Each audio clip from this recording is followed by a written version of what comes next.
तेज खबर 24 और वक्त है खबरों का। कोरोना वायरस संक्रमण के चलते देश भर में किए गए लॉकडाउन में आज ग्रीन जोन वाले जिलों में छूट दी गई है। लॉकडाउन में दी जाने वाली छूट को आज रीवा कलेक्टर ने बैठक के बाद छूट देने की घोषणा कर दी है।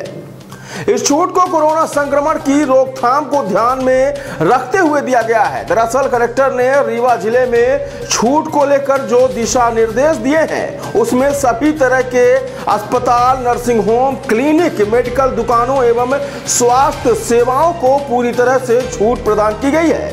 इसके अलावा कृषि एवं उससे संबंधित सेवाओं, मछली उत्पादन एवं उससे संबंधित सेवाओं, पशुपालन से संबंधित गतिविधियों, वित्तीय सेवाओं से जुड़ी गतिविधि, सामाजिक कल्याण से जुड़ी सेवाओं के संबंध में मनरेगा द्वारा प्रदाय किए जाने वाले कार्य, सार्वजनिक उपयोग की वस्तुओं के संबंध में, माल परिवहन के संबंध में छूट प्रदान की गई है।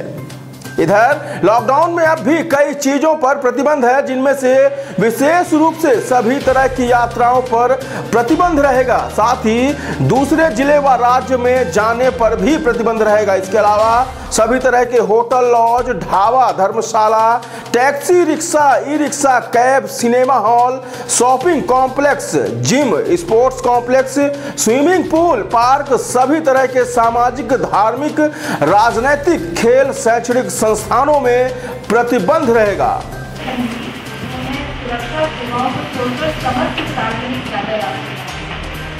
सार्वजनिक परिवहन के लिए बसें ये सभी प्रतिबंधित हैं। चिकित्सकीय कारणों या दिशा निर्देश के तहत दी गई अनुमति गतिविधियों को छोड़कर व्यक्तियों का अंतर जिला और अंतर राज्यीय आवाजाही, जिले के समस्त school, coaching, college, tuition classes दिशा निर्देश अनुसार दी गई अनुमति को छोड़कर, जो मैं अभी आगे बोलूँगी, जिन्हें अनुमति दी जा रही है उनको छोड़कर समस्त औद्योगिक या व्यावसायिक गतिविधियाँ पूर्णतः बंद रहेंगी और जिनको अनुमति दी जाएगी वो मैं आगे बोलूँगी।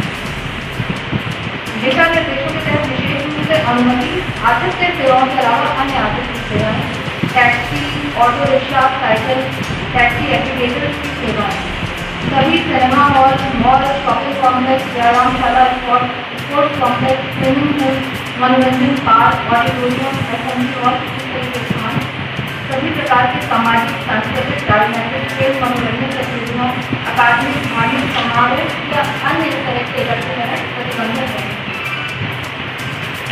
सभी धार्मिक स्थलों, पूजा स्थलों, धार्मिक मंडी में एकत्रीकरण पूर्णतः प्रतिबंधित रहेगा। अंतिम संस्कार के विषय में 20 से अधिक व्यक्तियों को अनुमति नहीं दी जाएगी। लेकिन उनके सामने जो सूची तैयार हो, बात स्पष्ट रहे कि भाई वेरिफिकेशन होगा, सही होगा तो चलेगा, नहीं होगा तो नहीं। और काम आप करेंगे तो निश्चित रूप से पारदर्शिता भी रहेगी और कहीं न कहीं करुणा भी रहेगी। वो अगर छोड़ देंगे कि चलाओ तो वो समुद्र में तैर के वही डूब जाए। बन रही है, हम जो यहाँ फिल्म के साथ में मोबाइल में आप भी उसमें डाल दें।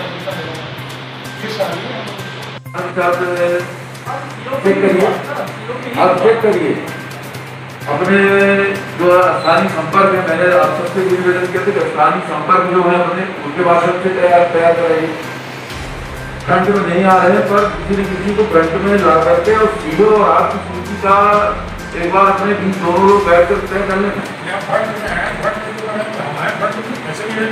तो भाई किसी की बात कर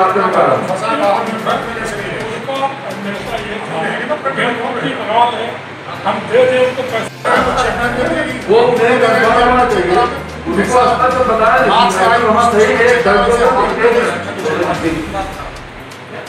टेलीफोन नंबर उनको बताएं कि टेलीफोन अगर वहाँ होगा तभी मिलेगा, नहीं तो नहीं मिलेगा। बस आप क्लियर रहेगा।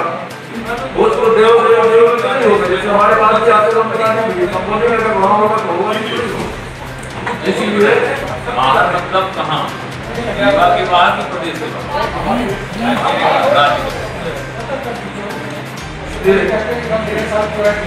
अरे वो ठीक है, अब जितने लोगों का टेलीफोन टैली होगा उतना मिलेगा, नहीं मिलेगा तो नहीं होगा तो नहीं मिलेगा। इसमें एक चीज ये है, कुछ ऐसे लोग हैं मजदूर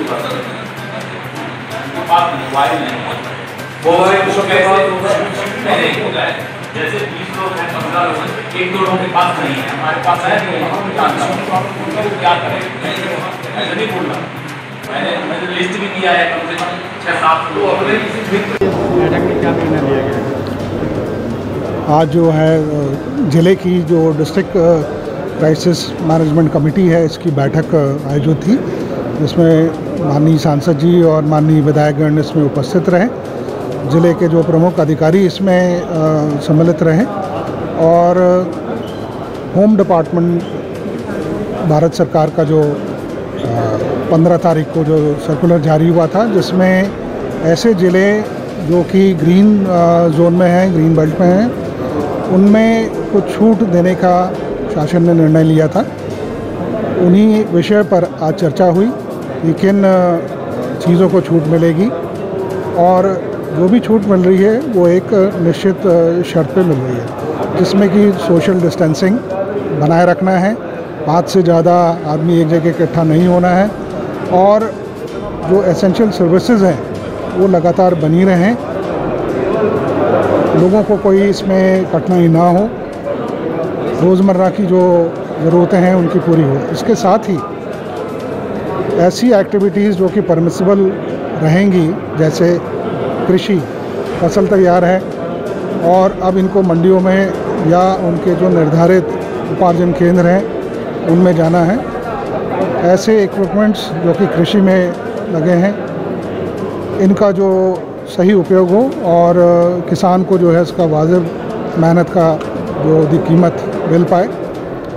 इसके अलावा जो रूरल एरियाज़ में गवर्नमेंट के जो बहुत सारे काम चल रहे थे, भले ही वो मनरेगा के काम जो अभी बंद थे, ऐसे रोज़गार के अवसर भी लोगों को प्रदान करना है, क्योंकि बड़ी संख्या में बाहर से जो हमारे मज़दूर हैं वो लौट आए हैं और आज उनके सामने रोज़ी रोटी का संकट पैदा हो गया है। तो ऐसे लोगों को भी स्थानीय तौर पर उनको रोज़गार उपलब्ध कराना होगा और उनको एक मनरेगा के जो भी काम हैं उनमें इन्वॉल्व करना है। इसके अतिरिक्त जो विभागीय काम है, जैसे पेयजल के लिए PHE का है, सड़क निर्माण है, और भी जो पंचायतों के माध्यम से क्या क्या काम हो सकते हैं, जल संवर्धन के भले ही वो काम हो, ऐसे कामों को प्राथमिकता पे लेकर स्थानीय तौर पर लोगों को रोज़गार उपलब्ध कराए जाने के लिए कार्य योजना बनी है। ज़िले की जो बॉर्डर्स हैं वो सील रहेगी। अभी तक हमारे यहाँ कोई भी पॉजिटिव केस कोरोना का नहीं आया है, फिर भी एहतियात के तौर पर जो हमारे जो बॉर्डर्स हैं वो सील रहेंगी, और जो अंदर ज़िले के अंदर जो लोग हैं वो अपने आप को बचा सकें इस संक्रमण से। ऐसे में उनको स्वयं एक निर्धारित दूरी एक दूसरे से बनाना चाहिए, सोशल डिस्टेंसिंग मेंटेन करना चाहिए, और जो आवश्यक दुकानें हैं वो आज से हम उसमें खोल रहे हैं।